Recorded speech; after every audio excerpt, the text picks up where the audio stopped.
Bienvenue sur Bulle de Bonheur, le podcast pour prendre le temps d'être heureux. Je suis Raphaël de Foucault, chercheuse inconditionnelle de Bulle de Bonheur. Ce podcast est propulsé par 2 minutes de bonheur. Aujourd'hui, nous vous proposons notre numéro 150, J'agis avec audace. Petite question, êtes-vous déjà inscrit pour avoir accès à nos podcasts premium ? Auriez-vous besoin le lundi matin d'un petit coup de boost pour faire le plein de positif ? Alors c'est ce qu'on vous propose. En 2 minutes, découvrez une action simple et concrète à mettre en place immédiatement dans votre quotidien et démarrer votre semaine positivement. Alors comment faire ? Pour profiter de ces 2 minutes de bonheur, rien de plus simple. Cliquez sur le lien dans le podcast Bulle de Bonheur de votre plateforme d'écoute préférée ou allez sur notre site 2 minutes de bonheur et inscrivez-vous. Nous avons hâte de vous retrouver. Oh là là, mais qu'est-ce que ça me chicote! J'aimerais quitter mon travail de comptable et me lancer dans ce projet de crèche bilingue dont je rêve depuis des années. Mais je n'ose pas. Pourquoi ? Ai-je peur de la quantité de travail que cela représente ? Peur de ne pas y arriver ? Peur du regard des autres ? Que va-t-il se passer si j'échoue ?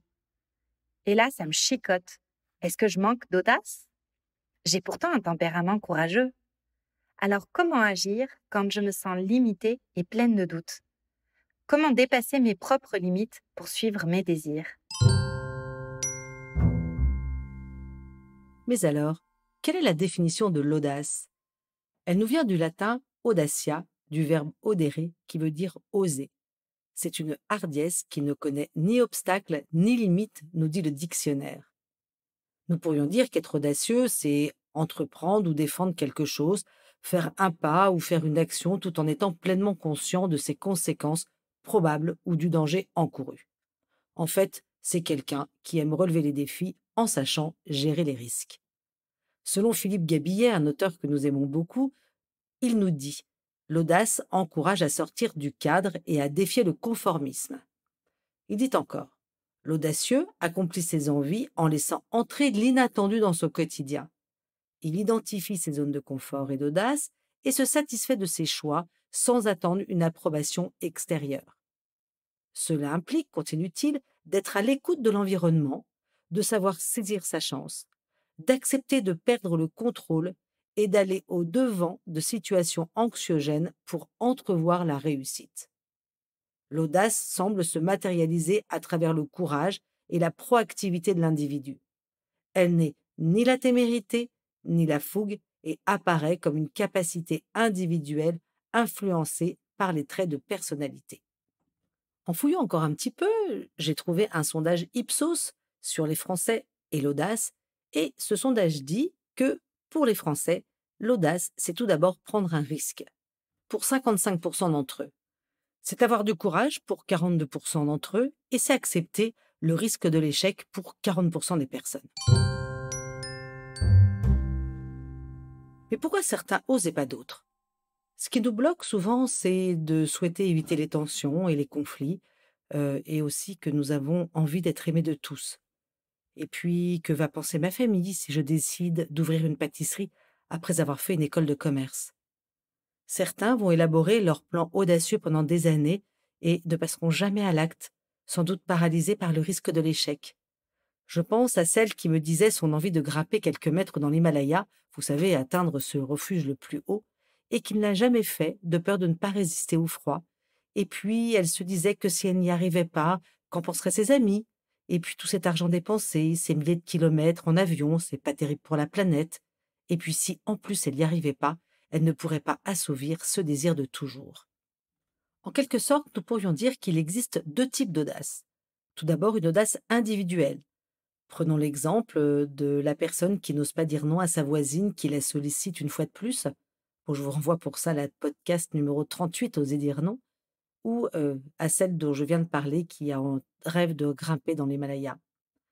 Mais il existe également une audace collective, comme celui qui ose dire en réunion tout haut ce que tout le monde pense tout bas et que la décision semble compliquée à appliquer. Ou alors encore celui qui va se rebeller contre une société, comme par exemple Martin Luther King. Nous pourrions citer de nombreux personnages de l'histoire, des héros qui peuvent être qualifiés d'audacieux.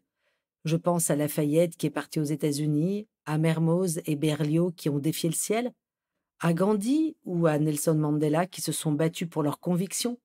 J'ai même envie de dire tous les colons, les explorateurs, comme Jacques Cartier parti découvrir une nouvelle route des Indes et arrivé au Canada, même au Québec, où il y laissa une délégation dans ce pays au climat si hostile.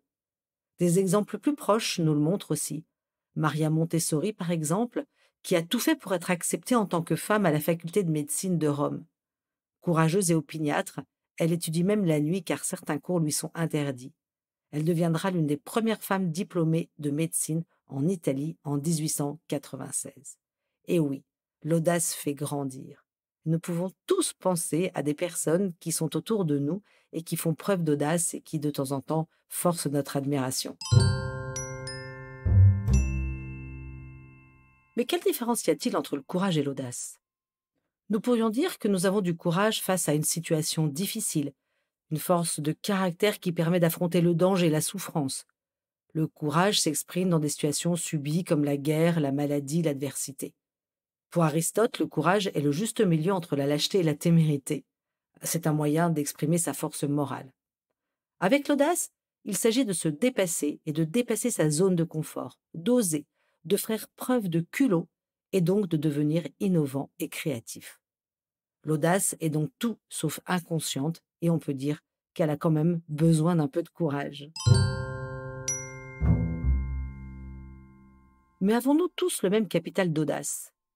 Prenons l'exemple d'une famille qui a une proposition pour s'expatrier en famille à l'étranger. Plein de questions se posent. Vont-ils être capables de s'adapter, de faire face à la nouveauté, aux nouveaux challenges?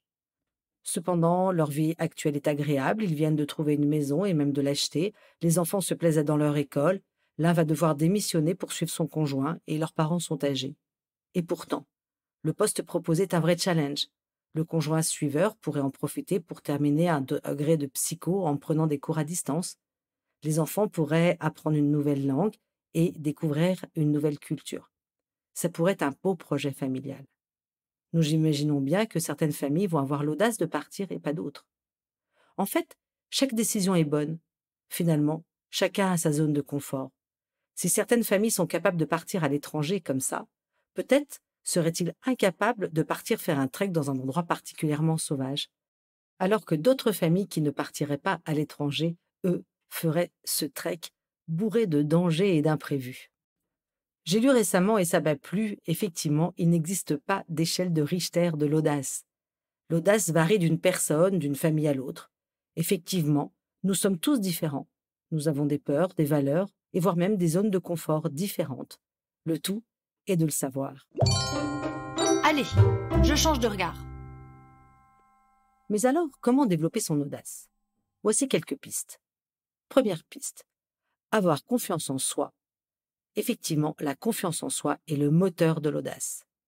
Il est vrai que l'audace sera sans doute plus facile pour ceux qui ont suffisamment de confiance en eux pour oser et affronter un échec. Je vous renvoie pour ça dans notre podcast numéro 6 sur la confiance en soi. La confiance en soi n'élimine pas la peur, mais elle permet de la dépasser pour agir. Deuxième piste, accepter de se tromper. L'échec fait partie de la prise de risque. Impossible de gagner à 100%.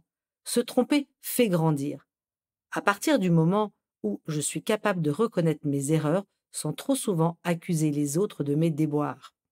Par exemple, quand je me suis disputée avec mon partenaire à propos de ses dépenses que je trouve beaucoup trop somptuaires et que je lui incombe 100% de la faute, alors que j'oublie que j'ai souvent peur de l'imprévu et qu'un bon matelas sur mon compte en banque me rassure.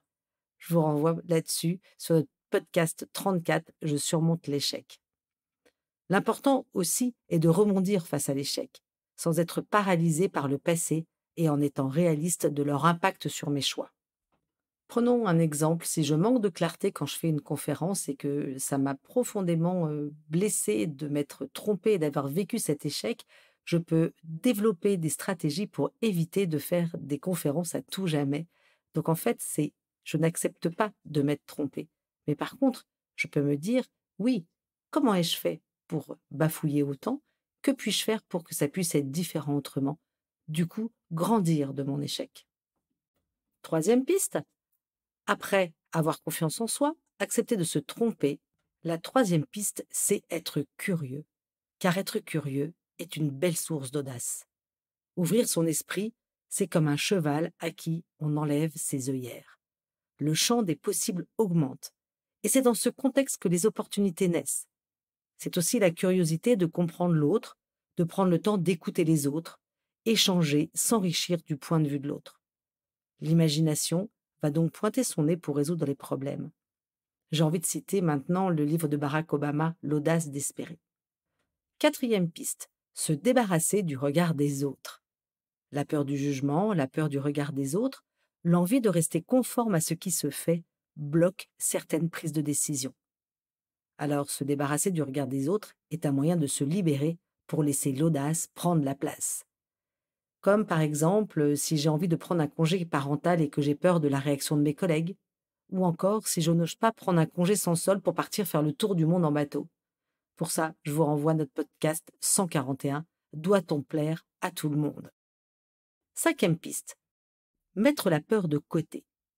Ça peut être la peur du changement qui nous arrête, notre podcast 124, Comment grandir avec ses peurs, ou encore le frein de la pression familiale et sociétale. Effectivement, il est plus facile de rester dans les rails, de suivre son chemin sans se poser trop de questions, et puis, pour ne pas avoir trop de soucis, de répondre à son entourage face à une question et à répondre comme tu veux. Et enfin, l'impression de ne pas être à la hauteur peut aussi nous paralyser. Vous pouvez aller réécouter le podcast 132 sur le syndrome de l'imposteur. L'exemple de Rosa Parks l'illustre bien. Le 1er décembre 1955, cette citoyenne noire américaine refuse de céder sa place à un blanc dans l'autobus. Je vous laisse imaginer quelle peur elle devait avoir. Et pourtant, elle l'a fait. Et cet acte va marquer le début du mouvement pour les droits civiques des Noirs aux États-Unis. Sixième et dernière piste, pratiquer la politique des petits pas. Contrairement à ce qu'on pourrait croire, l'audace n'est pas synonyme d'action révolutionnaire. Vous pouvez vous rappeler notre adage, la politique des petits pas.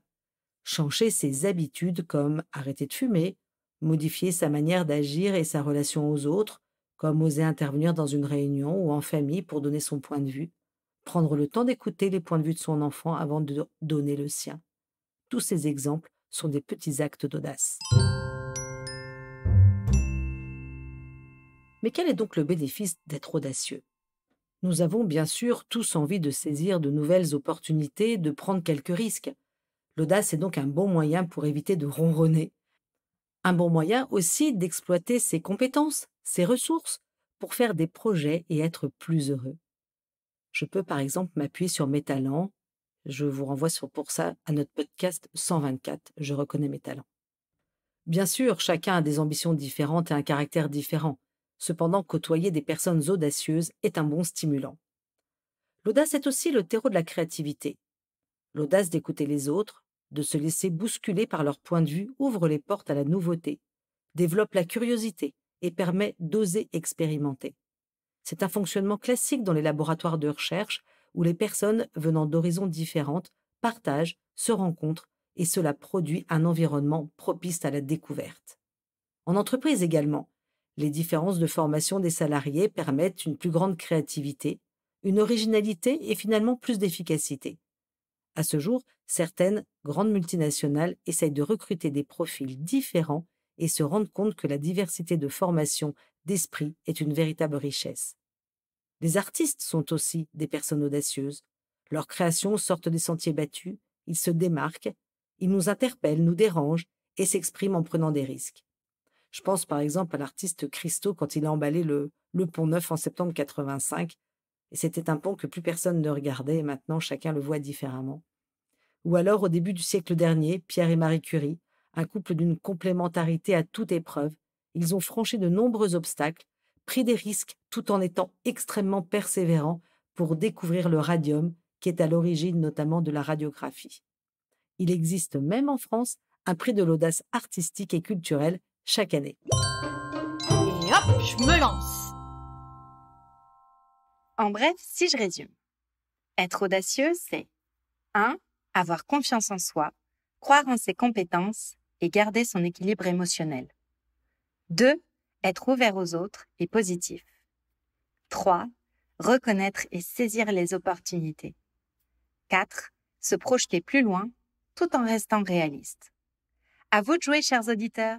2 minutes pour tenter un petit geste audacieux aujourd'hui. Vous en serez récompensés par un vent de joie. La petite mousse est impériale cette semaine et nous vient d'un grand audacieux. Vous l'avez deviné, il s'agit de Napoléon Bonaparte, qui nous déclare « Avec de l'audace, on peut tout entreprendre. On ne peut pas tout faire. Avec Bulle de Bonheur, prenez le temps d'être heureux. » Merci pour votre écoute. Si vous avez aimé, dites-le nous avec 5 étoiles.